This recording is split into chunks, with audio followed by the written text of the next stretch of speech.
Hey guys, in this video we're going to be saying goodbye to my Dji Phantom and hello to the Dji Spark. Now I'm at a local park today to fly it around, but before we do that we're going to sit down and take a few minutes and go over some information about it. Alright guys, I wanted to take a few moments and go over a few things. What I'm going to say is just my personal opinion. I don't expect everyone to agree with it, but I'm hoping by the end of this video you'll have a better understanding and appreciation for the Dji Spark. Alright, I want to start off with something that's really been bothering me. There's been a lot of videos and a lot of people comparing the Spark to the Mavic, and honestly I don't know why. This wasn't meant to compete or to replace the Mavic. They are two completely separate different type of drones. Now they do have a few similarities, such as downward vision sensors, the same camera sensor, they're both compact drones, and they have obstacle avoidance. But aside from that, everything else is completely different. Another thing people are complaining about is the price. Now you could buy the drone itself that comes with one battery for $4.99, and you're able to control that either with your cell phone or by hand gesture or both. And that's a very reasonable price, I believe, for what you're getting. If you want to spend some more money, you could get the Fly More combo, which is what I purchased, for $6.99. And I believe that's the best value for what you're getting, because you get the controller, which is similar to the Mavic, but it doesn't have the screen, it's just the controller. But this retails for $150. You get a second battery. These retail for $50. You get a 3-port battery plate that charges 3 batteries simultaneously instead of consecutively. You get some prop guards and the carrying case. All that together is worth more than $6.99, and if you're going to get this, I would definitely go with that package. Now, depending on your needs, like I said, you have a choice. You could choose either $4.99 for just the drone or $6.99 for everything that you see here, including the carrying case, which comes in either package. This holds the drone, 2 batteries, and some spare props. This is a nice little foam case. It's very lightweight, only a few ounces. And unfortunately, it doesn't fit in the bag. It will stick out, so this is only if you're going to carry it by yourself with your cell phone. But I use the bag to carry everything that I have here. Now, when you consider the price point of the Fly More package of this, which is $6.99 compared to the Mavic, which is $1,200, there's a considerable difference there. And a lot of people say, well, if you're spending $700, you might as well spend $1,000. That may be true, but for $700, you're getting more than you'll get for $1,000 with the Mavic. Now, this is considered a selfie drone, but it's much more than just that. This is good for beginners, but also for advanced and expert pilots. It has some beginner modes built in to help you get some of those cinematic effects that people like to see, but it also has sport mode and some other features that you are able to unlock having the controller. Now, I've had this Phantom here for about a year and a half. I got it February 2016, and this has been an awesome drone. It's my first DJI product, and I've been completely happy with it. I've filmed dozens of videos with this. I've used it on my channel countless times, and it's never let me down. It's had a few issues here and there, but usually firmware updates took care of those, and I have nothing but good things to say about it. But as you can see, I carried in this large case. It is a relatively big drone compared to the Mavic or the Spark, and it draws a lot of attention when you're out flying. And with this thing, it's quieter, smaller, and when you compare the bag to the case, it's lighter and you're able to take it almost anywhere. This has a shoulder strap, so it's common sense right there that this is going to be much more portable and easier to transport. A couple things I want to compare with the Phantom, just because that is currently what I do own. I'm not going to compare it to the Mavic or the Phantom 4 or anything like that. This is the Phantom standard. First thing is going to be battery life. This is rated to get about 20 minutes of flight time. Realistically, I get around 17-18 minutes, and that's under optimal conditions. If it's really windy or I'm really going a far distance, it's going to be shorter than that. These batteries are rated at 16 minutes. Realistically, you get around 12 to 13 minutes. Now, that is a decrease in time, obviously, but when you look at the size of the battery, it's not honestly that bad at all. Plus, the cost of these is only $50, so you could buy several of these batteries for the cost of a new Phantom or Mavic battery, and you could have, you know, probably closer to an hour of flight time. Like I said, the good thing is all these batteries slide into this plate here and they charge simultaneously. So within an hour of time, you can have all 3 batteries charged up. And that's what I plan on doing, is buying a 3rd battery, and I'll have closer to 40 minutes of flight time. Okay, for distance, the Phantom is rated to go up to a ½ mile away. I've never reached that. I do have a antenna booster which slides over the antenna to boost the signal, and I've gotten up to around 2,000 feet, and that's with no Wi-Fi interference and clear line of sight. But as known with DJI, they sometimes do overrate their specs, so they're not always realistic, but they are within range, within reach. Now with this, when you control it with your cell phone, you're basically limited to the Wi-Fi distance on your phone, and you're going to get at the most 100 yards with no interference. And that's good for just a quick shot of something, to throw it up in the air just to get a quick aerial, or to snap something at the spur of the moment. It's not going to be for long distance flights. Now when you get the controller, that boosts the signal to 1.2 miles. And I've never pushed it to that yet, but I have gone 3/4 of a mile, which is very impressive for something of this size. I can't believe something this small is capable of going that far, or even farther, and has enough power and battery life to return home. So with that alone, I'm able to get almost twice the distance with this than I am with the Phantom. Now for the camera. This is a 3-axis gimbal that shoots in 1080 30p. This has a 2-axis gimbal that shoots in 1080 30p. Now some people do see that as a downgrade, but realistically you're not going to be flying sideways like this too much to really affect it. The gimbal corrects this and this. So unless you're doing lots of panning left and right, it's not going to really affect the video at all. As you'll see from the footage I'm going to show pretty soon, it's a very stable, clear image. Now I personally think that this image is sharper and clearer than the image on my Phantom Standard.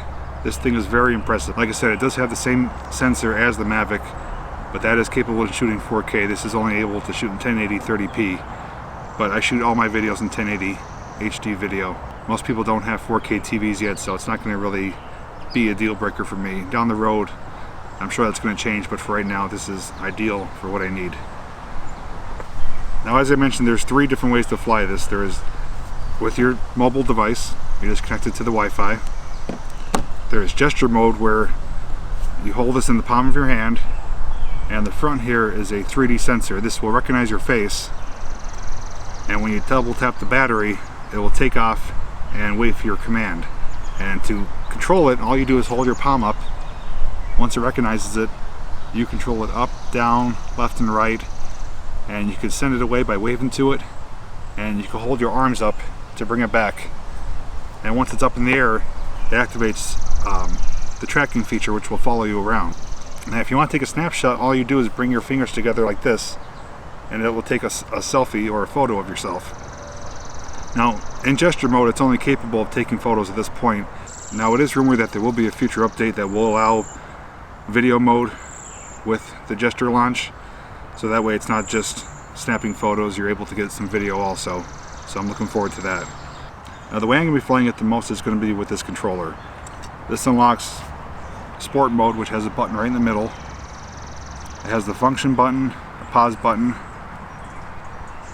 power button, return to home, your gimbal wheel, a record, snapshot, and a custom function button on the back.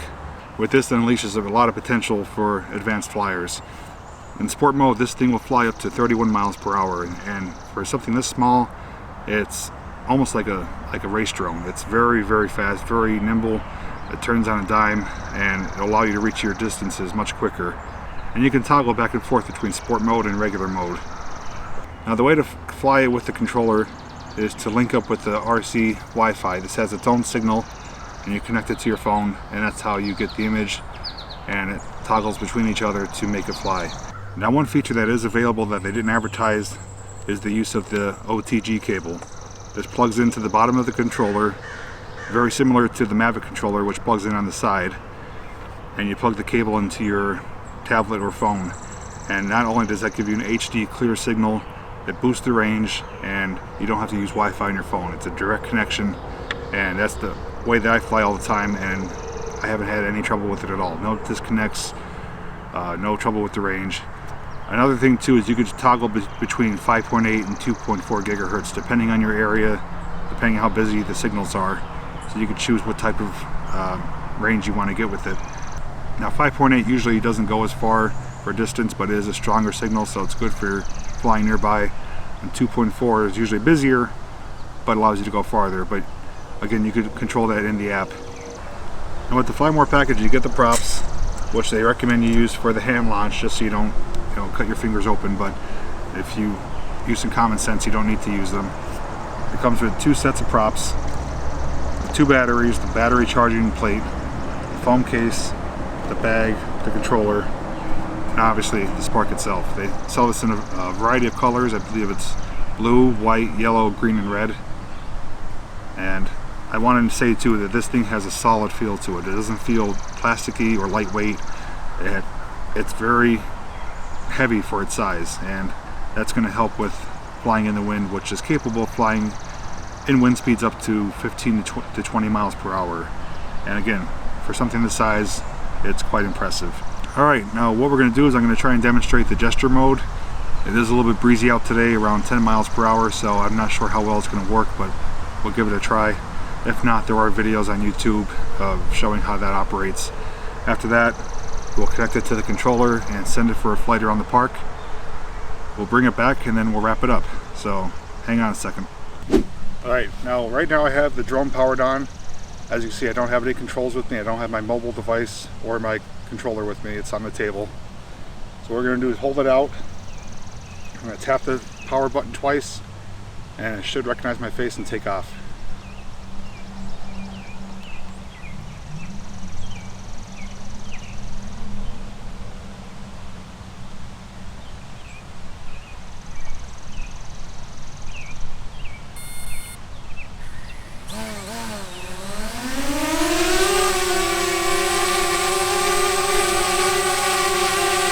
Now with the controller, we're going to hold our palm out and it'll recognize it and move it around.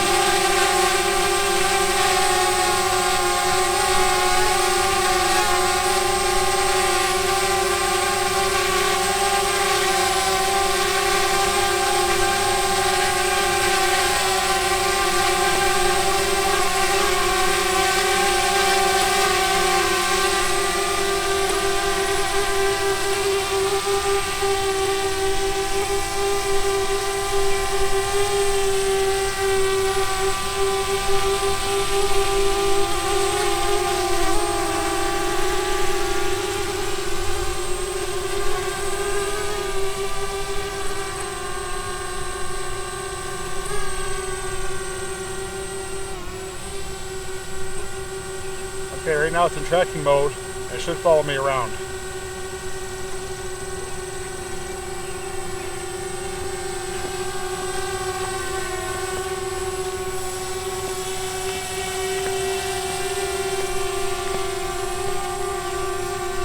Now I'm going to make the gesture to take a snapshot.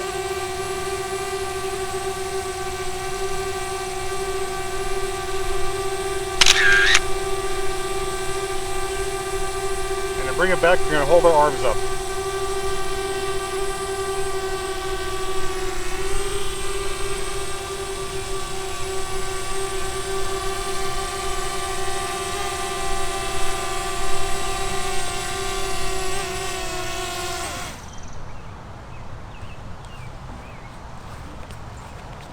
Now hopefully you saw all that. I gotta say, that is an awesome feature. Even though it's only good for taking selfies, it's just a really cool feature to be able to control it with your hands and to prompt it to take a photo just with a couple features of your hand. Alright, now we're going to take a flight using the controller. This is going to be raw, unedited footage straight from the SD card. Now it is an overcast day with a little bit of a breeze, so it's not the perfect flying conditions, but either way we're going to put it up in the air and you'll get a good idea for the footage that this is capable of taking. So let's go. Okay, just had to do a quick compass calibration. Now we're ready to take off.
Alright guys, that was the flight of the Dji Spark.